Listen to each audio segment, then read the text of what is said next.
It was fun, right? Listening to Coach Stevens was fun, right? So Coach Stevens has been doing that for over 30 years. 30 years. So we want to, appreciate him coming to talk to you guys. Everybody got a water? Everybody got a snack? All right, so we trick you guys here by telling you to come to play basketball, right? You guys get all excited to come play, right? But then we're going to talk about what?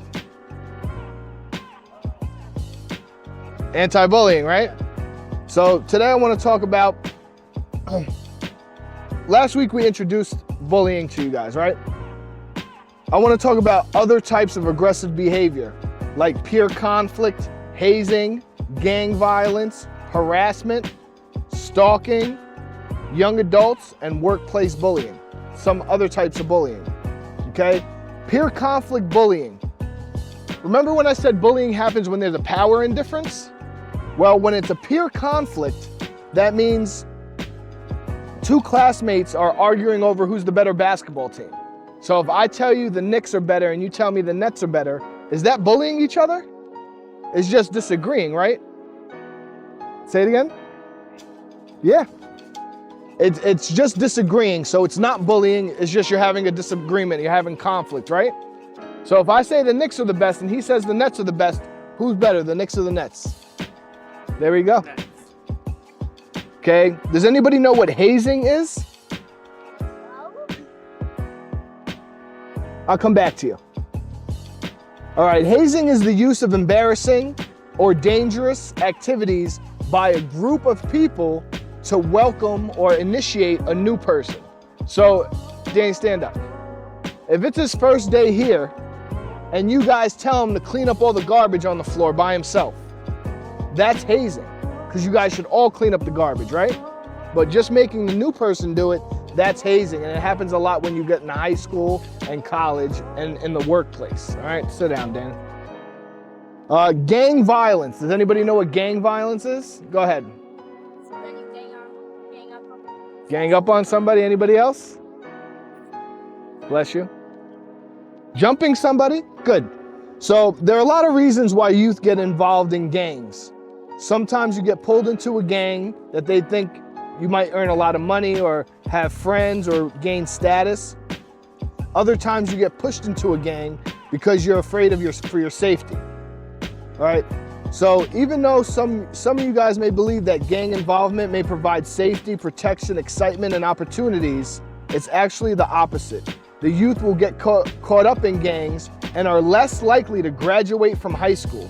They're less likely to find a good job, and they're less likely to have real friends to help them in times of need. So do we want to join a gang? No, we want to be a part of the chess team, right? We want to be part of the math team, right? You want to do flying drones, science, music, basketball, right? You want to find something that occupies your time, okay? And I know right now you're little and mom and dad have control over what you do and where you go, but that soon's going to stop, especially for some of you older kids, okay? Harassment. Although bullying and harassment overlap sometimes, not all bullying is harassment and not all harassment is bullying. Harassment is unwelcome conduct based on a protected class of race, nationality, color, sex, age, disability, religion. So you can harass somebody by just being annoying. Has anybody ever harassed you? How? How has somebody harassed you? In your own words.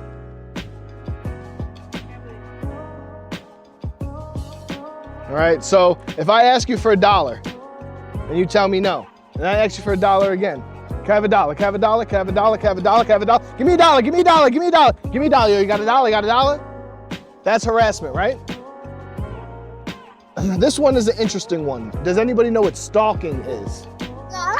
Stalking is like someone that knows where you live. Like for example, I watched a YouTube video about a YouTuber that he was getting stalked. Okay. So that's exactly what it is.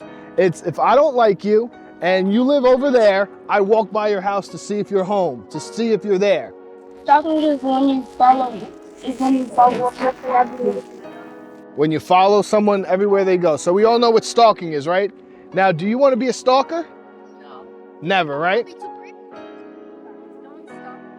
Someone stalked you before. Are you okay? Good.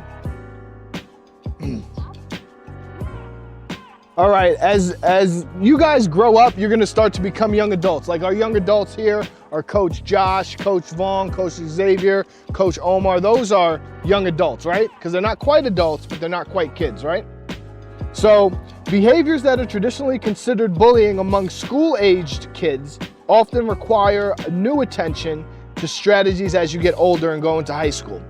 Many of these behaviors are considered crimes under state and federal law and may have serious consequences over the age of 18. So something that you do when you're a kid, like say you're out here playing and you smack a kid. Now as a kid, you're not gonna get into that much trouble. But if I were to smack Coach Peter, I can get arrested and go to jail because that's assault. Does that make sense to you guys? So as you grow, whereas if you smack a kid in 6th grade, you might get a detention or your parents called. But if you're 18 and you smack another person, you're going to go to jail. Did you guys know that? So as you grow up, the consequences get steeper, okay? And we always want to keep our hands to ourselves, right? Hitting is not the answer. Now, this is going to make you guys really laugh. The next title is workplace bullying. The term bullying is typically used to refer behavior that occurs between school-age kids. However, adults can be repeatedly aggressive and use power over each other too. If we learn to treat other people with respect and kindness now as kids, we won't be a bully when we're adults. So do you think Coach Peter gets bullied at work? Sometimes he does. So as an adult, have you ever gotten bullied at work? Have you ever gotten bullied at work? I have too. Christian? So as an adult, the bullying doesn't stop. And that's why we want to teach you now how to use your words and use your actions to get out of those dangerous situations of bullying, okay? There's 3 types of bullying. There's 3 types of this aggressive behavior. There's indirect, direct, and emotional.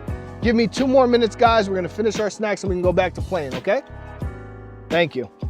And thank you guys for listening so good. You guys are really good listeners. So 2 more minutes and we'll wrap this up, okay? So indirect, an example of indirect aggression, talking bad about somebody behind their back. You guys have all seen that happen in school, right? Hey, you know that kid in the red shirt? He really had a stinky lunch. That's indirect bullying because although he can't hear it, he may find out about it later, right? And it'll hurt his feelings. There's direct bullying, hurting somebody to their face, whether it's verbal or physical. And we talked about the difference between verbal and physical, right? And then there's emotional. An example of emotional aggression is something that's bothering you. You yell or hit instead of just talking calmly about it. If something is bothering you, make sure you speak to a parent, a teacher, or a coach. Here's an example. You never pass the ball to me. You're stupid and can't make a basket for your life. That's the type of emotional stuff that's gonna hurt your feelings. And you can't let those things hurt your feelings, okay? Don't ever let somebody else's words mess with how you feel about yourself. You are great, you are good, and everybody has their time, okay? When Pete was 10, he couldn't dribble. When I was 10, I could dribble. But now we could both shoot the same kind of basketball shots. Doesn't matter at what stage, just matters that you get better with yourself every day, okay? All right, we're gonna take a quick picture in the circle. So you guys, if you're finished with your snacks, throw it in the garbage and we'll take a quick picture. I know we have some book bags to give out and the 3 basketballs.